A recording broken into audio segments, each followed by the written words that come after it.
However, we get to a situation that we learn about in season 1, episode 9, I think.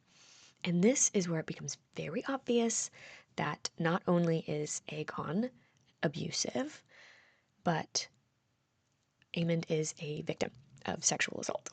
Because when Aemond is 13, on his 13th birthday, it says that on his 13th name day, Aegon takes him into the city, into a brothel. Okay, yeah, that's a problem. I don't know if anyone else thinks that that's a problem, but that is a problem.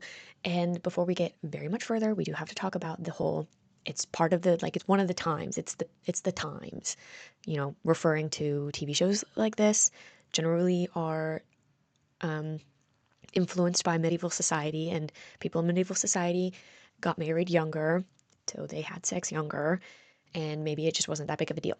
However, just because it used to happen doesn't mean that it was okay when it happened then. Second point, he was he was raped by a much older woman, much, much older. And 3, it clearly has an effect on him. I think you can see in this scene that it clearly has an effect on him, and we will talk about that more in the next section when we talk about Sylvie, because that is the woman that he,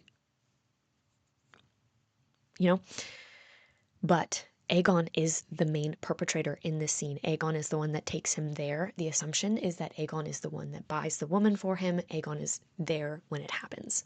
Okay. Now moving from that, we get season 2 when Aemond goes back to Sylvie in his adulthood. He's not much older in the TV show. He's probably, I don't know how old he is in the TV show.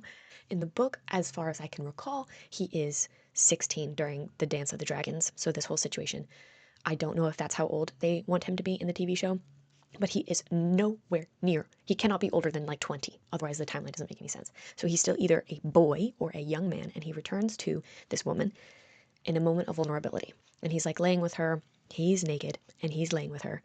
And Aegon comes in super drunk off his booty hole, and he just immediately starts laughing, mocking him, making fun of him in front of all these people who he's like exposed his brother to now, like his friends, and they're just like ribbing on him, like constant, until Aemond just gets up and leaves.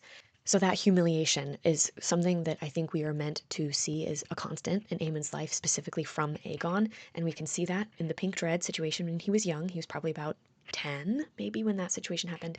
He's 13 when he's taken to the brothel, and then in this situation when he is humiliated and exposed and just laughed at and ridiculed by all of these people.